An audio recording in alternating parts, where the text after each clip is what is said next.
Saya Elizabeth Silalahi, usia 44 tahun. Bulan 2 kemarin saya divonis dengan tumor otak sebelah kiri. Karena memang 6 bulan sebelumnya sudah pusing-pusing. Tapi saya pikir itu hanya pusing biasa. Karena saya pikir biasa kecapean, udahlah makan obat-obat biasa. Akhirnya karena migrain 2 kali, migrainnya keras, berat. Akhirnya pergilah kami ke rumah sakit, di rumah sakit Bunda Tamrin, di scanning lah. Begitu keluar hasil scanning, pada saat itu masih boleh berjalan ya. Keluar hasil scanning, jadi dokter nemui suami, disampaikanlah ke suami. Tapi suami ini nggak berani menyampaikannya ke saya. Kenapa? Dia bukan petugas kesehatan. Kebetulan aku adalah perawat. Akhirnya dokter sudah saraf pada masa itu di rumah sakit Bunda Tamrin. Diajaklah berbicara ke saya, menjelaskan, ditunjukkanlah hasil scanning itu bahwa ada tumor yang sudah besar di sebelah ini, tumor otak kiri. Pada saat mendengar itu luar biasa, saya nggak percaya, tapi dengan berat hati dianjurkan untuk MRI dan operasi. Tapi saya bilang kami diskusi dulu sama keluarga.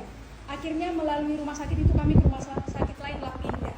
Dilakukanlah MRI. Keluar hasil MRI ternyata benar, hasilnya udah 4,7 kali 4,5 diameternya, jadi sudah mendorong mata. Jadi dilakukanlah operasi seminggu berikutnya dengan bantuan teman-teman, dilakukanlah kraniotomi namanya, itu operasi pertama, dibuka, dikeluarkanlah si tumor yang sudah besar.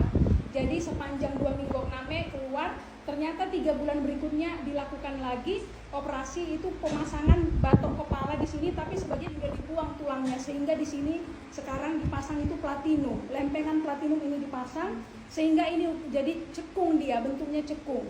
Tapi ternyata sesudah 4 bulan cuti saya merasa kuat, saya mulai bekerja. Begitu menginjakkan kaki di depan tempat saya bekerja, kebetulan di puskesmas lingkungan, ternyata saya goyang, gemetar, keringat dingin, melihat orang nggak berani, ketakutan, dan pandangan jauh ternyata nggak kuat. Akhirnya saya diam dan berpikir dengan mohon doa, Tuhan bantulah saya apa yang harus saya lakukan. Saya mohon izin cuti 1 bulan lagi. Begitu di ACC sama dokter, kepala puskesmas saya, sepanjang 2 hari saya mikir-mikir. Ternyata memang sebelumnya memang kawan saya, Basaria, sudah pernah mengenalkan si produk itu. Tapi kenapa saya nggak percaya? Saya pikir ya kita perawat, tugas sudah banyak kenal sama para medis, kenapa harus mencoba suplemen-suplemen? Begitulah pada masa itu. Tapi akhirnya teringat, saya bukalah link AFC. Dari situ saya baca produknya, ternyata luar biasa.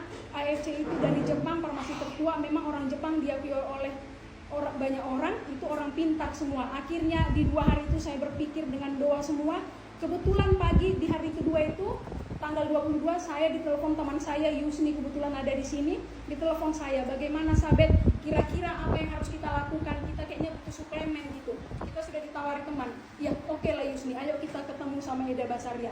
Sore saya mulai konsumsi AFC. Saya hanya konsumsi, saya beli 1 paket, tidak ada rencana mau jadi member-memberan. Karena pikir saya itu tidak memungkinkan, saya pasti jadi orang lemah gitu lah kan. Karena banyak yang saya lihat, kalau dengan tumor itu 1 tahun cuti. Tapi aku nggak yang kayak gitu orangnya, aku harus kuat, Tuhan kasih aku jalan. Ternyata 1 bulan, 28 hari saya konsumsi si paket ini.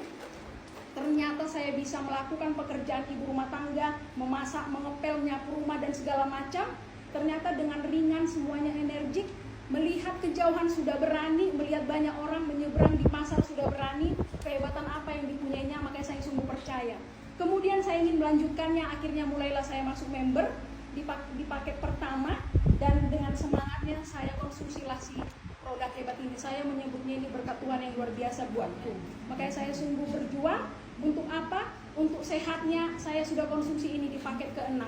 Dan lagi saya sudah mulai berbagi-bagi ke orang, dengan mungkin diajari para leader kita di sini untuk bisa berbagi cerita. Ternyata dari berbagi cerita itu makin banyaklah orang yang mau mencoba raih sehatnya, raih bahagianya, dan raih lansia sehatnya.